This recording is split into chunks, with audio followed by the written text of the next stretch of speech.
Everton nil, Aston Villa nil. Janusz Mihalik, where do you want to start with this one? Your choice, anywhere you want. Just replay the game.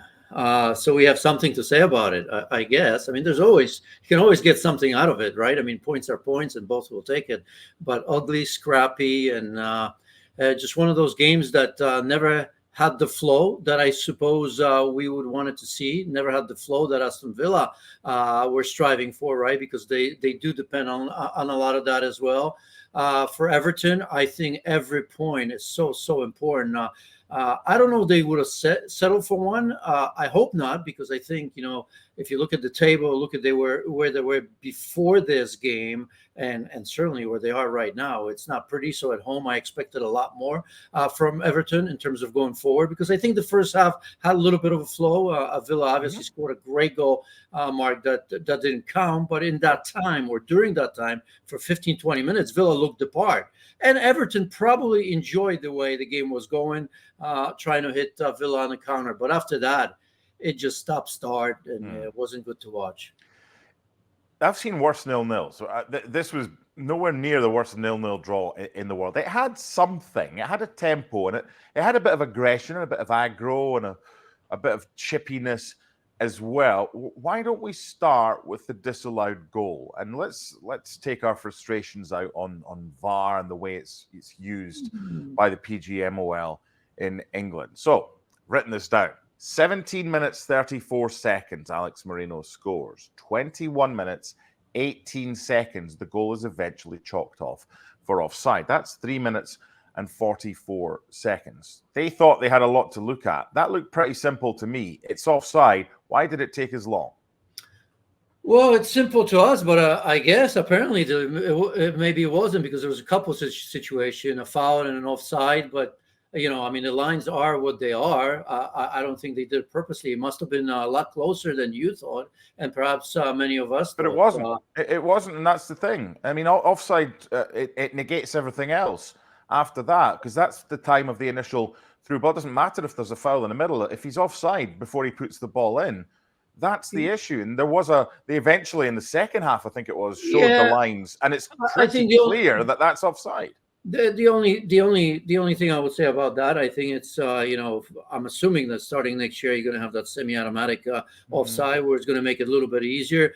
Other than that, par for the course. That's what I said. I mean, that was just one of many. I mean, if you look at the head clashes, I mean, I could go at that.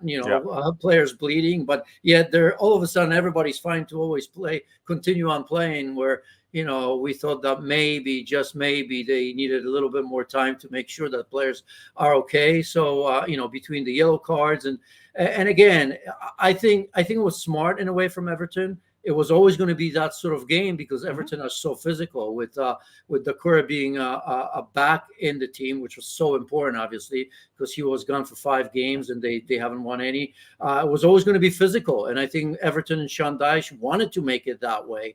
I just feel a little bit that in the midst of that, Everton got lost, forgetting how important points are, and this was a winnable game. And I guess Calvert-Lewin, that chance and the follow-up, by the way, was unbelievable. They should have taken advantage of that. But it's one thing to slow down Villa, because they're in tremendous form. The other one is that I think this is an opportunity lost for Everton. I suspect they're going to be happy with a point. In my book, they shouldn't be.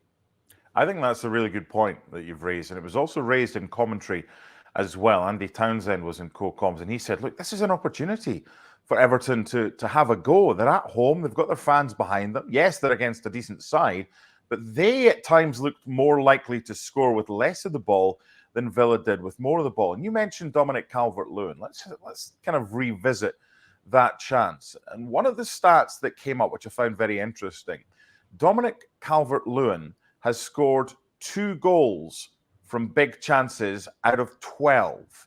Now, big chances are one-on-ones, should or is expected to score. If that's Ollie Watkins in that position, he's either scoring or he's scoring more often than 2 in 12. Is that Not just a today. confidence thing?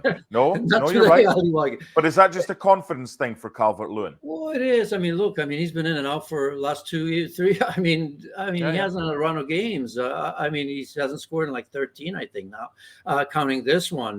But I mean, I don't know if I look that closely at Calvert-Lewin. I mean, he's important, but who No, else? Who else is scoring? Look at the top nobody. teams. The only one that's scoring is Erling Haaland when he plays, right? I mean, that's why Manchester City are who they are, because if you look at consistency of the number 9s at Liverpool, at Arsenal, at Chelsea, none of that's happening. So I don't know if I'm going to have a go at Calvert-Lewin and Everton, although he's got to put that away. The issue I'm having with that, because Villa today, I mean, look, this is a team that's been tremendous scoring by committee. Everybody's contributing today.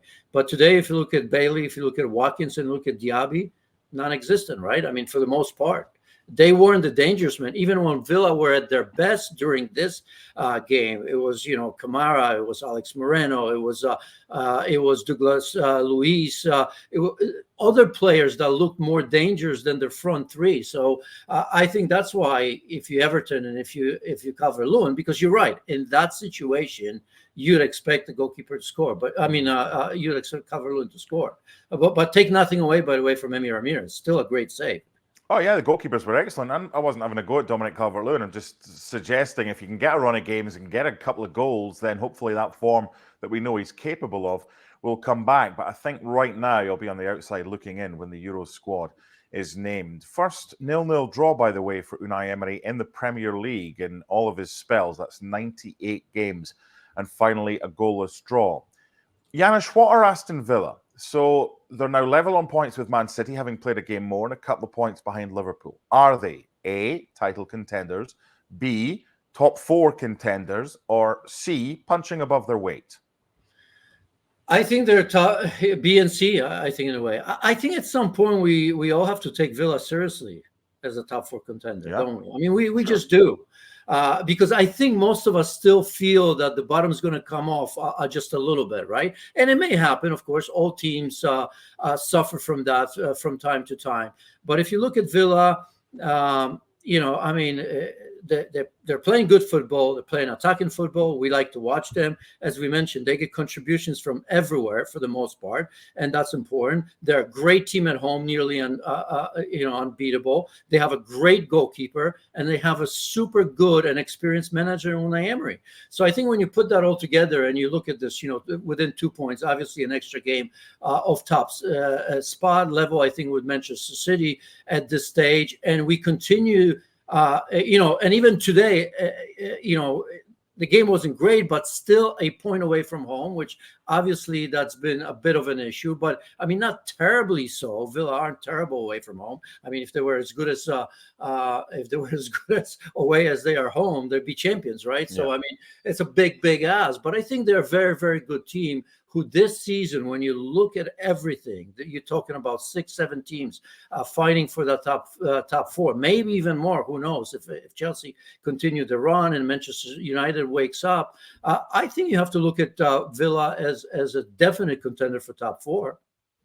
Okay, let's end and ask you, what are Everton right now? Because they're a point clear of Luton, and it's the bottom 3 are the 3 teams that came up. Of course, they have that 10-point deduction, which they are appealing against. They're too good to go down, aren't they? Or do they need a goal scorer to make sure? Yeah, I mean, they've been toying with relegation for one reason. I mean, well, this year it's a little bit different, right? You have to, hats off, I suppose, haven't 10 points taken away. But in the previous seasons, I mean, they were flirting with relegation every season. And that continues, even with that point deduction.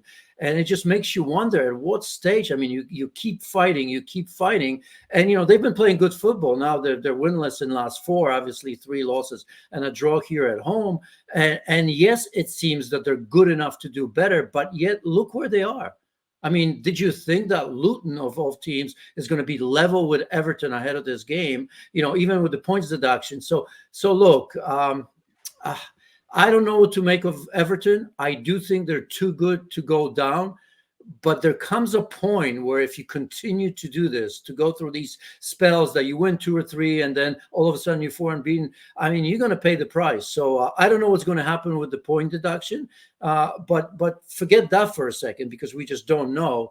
I worry a little bit about Everton, just as I did last season and the season before that.